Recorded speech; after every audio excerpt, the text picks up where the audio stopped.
Morning, all. Saturday, huh? Well, the election isn't anywhere close to being decided. COVID cases are skyrocketing, and more states are going into lockdown. New Mexico and Oregon just announced theirs overnight, and we got those.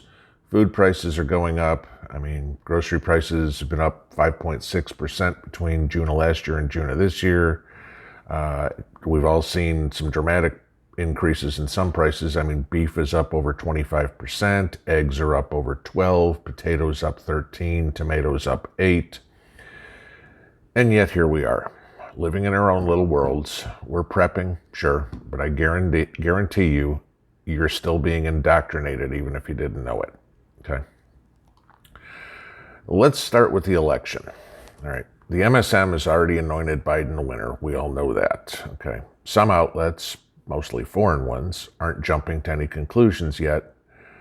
But then again, how many Americans watch foreign news? Okay. So you are being indoctrinated, whether you care to admit it or not. Okay. I'll give you this. Joseph Goebbels said, and I quote, "If you tell a lie big enough and keep repeating it, people will eventually come to believe it. The lie can be maintained only for such time as the state can shield the people from political, economic, and/or military consequences of the lie. It thus becomes virtually important for the state to use all of its powers to repress dissent, for the truth is the mortal enemy of the lie. And thus, by extension, the truth is the greatest enemy of the state." Okay. Gee, does that sound like the relationship that maybe the Democrat Party has with CNN, MSNBC, ABC, CBS, PBS? I can go on probably for half an hour naming news sources. Okay, news sources. They're trying to break you, okay? And after the last few days, y'all know what that means. All right. They're trying to beat you down enough so eventually you just throw up your hands and accept it. Say, screw it, I'm not dealing with this anymore. And unfortunately, I've seen a lot of Trump supporters already break and say, we just have to move on and accept that Biden won. Repeat after me. No, he did not. Okay. Al Gore was president or president-elect for 35 days, anointed by a despicable media. And yet I don't remember Tipper ever decorating the White House for Christmas. Okay. It ain't over, folks. Don't give up. Trump keeps winning court battles, and all of these illegal ballots and dead voters' ballots are eventually thrown out like they should be under the Constitution. Remember, the Constitution says the Tuesday next after the first Monday in November in every even number year is established as the day of the election. Not week, not somewhere around there, the day. Okay? Trump is staying in the White House for 4 more years. Bank on it. All right. Now, COVID, all right? Angry Prepper had a great live stream yesterday. And yes, he busted my chops, was the old man again. He always does, but it's kind of a running joke between him, Prepper Nation, and me.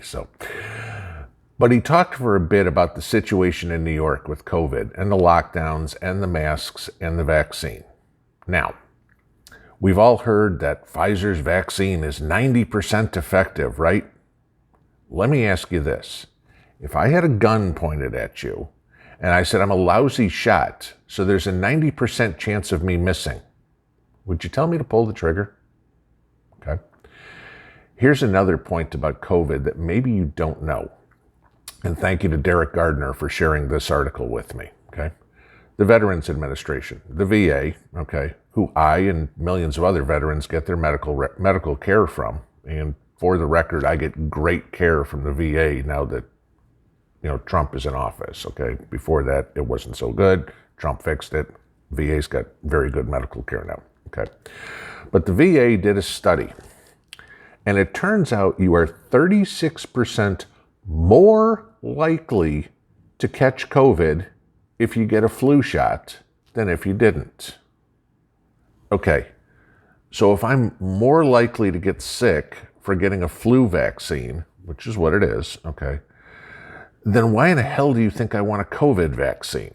All right. Remember, all a vaccine is giving you a tiny dose of the illness so that your body can fight it off and create an immunity, to create antibodies for it, okay? Crazy, huh? All right. But of course, we're all being indoctrinated. They want us to believe that this vaccine will make all our troubles go away. Am I making any sense here? Okay. They're trying to get you to take something that's actually going to make you sick. And why in the world would you want to expose yourself to it by choice? All right. How about masks? Masks are a huge pet peeve of mine and a lot of people. Okay. Half the states now have some sort of mask mandate in effect. Now, let me ask you this. Do you really think a mask does squat? Okay. You're probably like me. You have a mask in your car, and when you go to the store that requires you to wear a mask, you pull it out of the glove box and you put it on. Okay. When you get back to your car, you take it off and you put it back in the glove box, right? Yeah, so it's dirty, but you keep putting it on, okay? Why? Because you've been indoctrinated to comply. Now, there are 2 points I want to make about masks. First, there was a CDC study put out a few weeks ago that came to the interpreted conclusion that 70% of the people who caught coronavirus always wore a mask, while 3.9% of the people who caught it never wore a mask, okay? The media said that this data was misinterpreted, and actually, this actually comes from Reuters, okay? And the way that you should read the data is 85% of the people who in the study who tested positive for the coronavirus were reported to have worn a mask always or often. They also reported that mask wearing levels were also reportedly high, 88.7 people, among people who didn't catch the virus, okay? So basically the difference is 3.7%. Okay, so there's a 3.7% greater chance of catching coronavirus if you wear a mask than if you don't, all right? Hardly overwhelmingly significant. If I reduce my chances by 3.7%, I should, by all means, wear a mask 24/7, okay? That's reducing my risk by maybe about a 1 to 25 ratio, roughly. Now, my odds of dying from heart disease are 1 in 6. So basically, I have a 4 times greater risk of dying from heart disease than I do dying from COVID if I don't wear a mask. Things that make you go, okay. The other thing about the masks is the identity that you are offering, okay? The scarlet letter, the mark of the beast, whatever you want to call it. By wearing a mask, you're openly saying, I will comply, which is exactly what your enemy wants you to do. This is a test. Think about it. You're wearing the mask. Check. Step 1 complete. You'll stay in your house when ordered to? Check. Step 2 complete. What's step 3? What's step 4? What's step 5?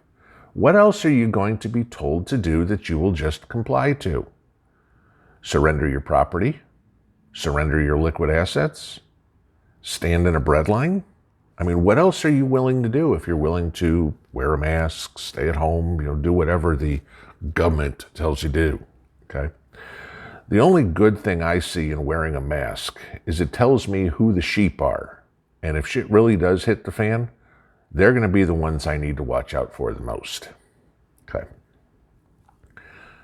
Now, this is the scariest thing of all of this, and this is kind of where it all ties together.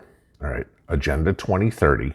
Okay. Most of us probably have heard something about it. It's also known as the depopulation agenda. Okay. Bill Gates' pet project. Okay. Remember, this is the guy who publicly came out on a TED Talk and said he wants to depopulate the earth by 1 billion people, okay? Has anyone ever heard of the Daigle Report? I mean, go look him up. It's D as in dog, E as in echo, A as in alpha, G as in golf, E as in echo, L as in Lima.com, okay? This isn't some conspiracy theory website. This is actually a conglomeration of the CIA, the U.S. Department of Defense, the U.S. Department of State, the National Security Agency, NATO, the Organization for Economic Cooperation and Development, the OECD, the OSCE, the Russian Defense Procurement Agency, Stratfor, and the World Bank. They're all contributing data for these forecasts. Okay. Now, Daigle's been around since 2003, and they are a very well-respected worldwide intelligence organization. Okay. They are predicting that the U.S. population will be 99 million people in 2025. Just for the record, there are currently 330 million people in the United States today. Okay. In fact, they even predict that a similar cataclysmic fate for they predict a similar cataclysmic fate for the United Kingdom, Australia, Germany, Japan, Denmark, and some other smaller U.S. allied nations. Okay. What's going to cause this massive depopulation? Total economic collapse. Socialism? The U.S. and other nations are going to finally have dug a debt hole so deep that there's no way to recover. China will become the world's economic superpower, and the U.S. will become nothing more than a banana republic. The days of freedom will have finally ended. The U.S. will collapse as an empire, just like every other empire in the history of man has eventually collapsed. Okay, it will be our time. Greed and gluttony will have finally destroyed the empire. Some people are going to starve. Some people are going to flee to Central and South America as the nation implodes. There are going to be no more services, no more jobs, no more climbing the ladder to economic success. There will be survival. That's it. Okay.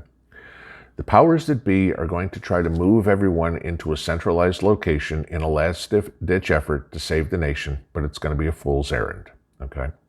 We've all heard these stories, okay? Start putting them together.